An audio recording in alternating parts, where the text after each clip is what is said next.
Salam Kamir, kekaguman ilahi mengarah pada iman dan rahmat. Saudara-saudari yang terkasih, pada pesta hari ini kanak-kanak martir bersama Yesus, saya berada di Gua Maria Besokor Kaliori. Besokor bukan Kaliori tetapi Weleri, Kendal. Saya merenungkan bagaimana Maria berduka cita melihat bayinya. Seperti dikatakan, Rahel menangis tidak pernah henti karena menangisi bayinya. Saudara-saudari yang terkasih, dalam pesta ini Injilnya bicara tentang 3 Majus yang menghadap Yesus.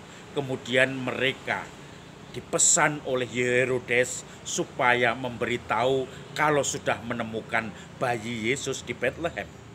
Lalu ketika mereka sudah menemukan, rupanya malaikat memberitahu kepada keluarga, yaitu Yosef dan Maria, supaya membawa bayi Yesus ke Mesir mengungsi, supaya nanti genaplah nas kitab suci yang dikatakan, dari Mesir kupanggil anakku.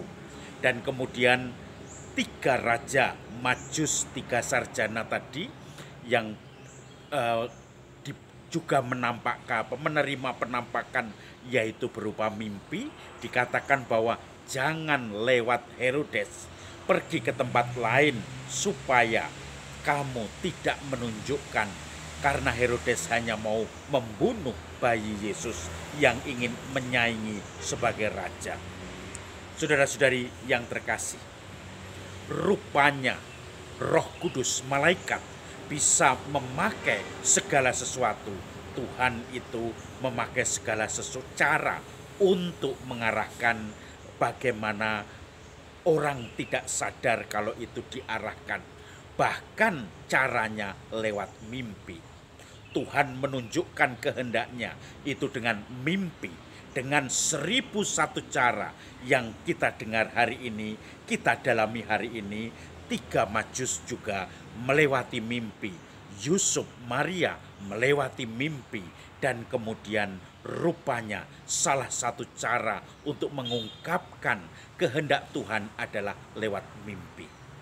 Saya mempunyai seorang teman Romo yang kemudian berkenalan semakin dekat dan menarik panggilannya. Ketika dia sudah SMA, dia tidak tertarik masuk seminari. Kemudian ketika sudah pendidikan kuliah, dia baru mulai saat tahun-tahun semester-semester terakhir merasa tertarik.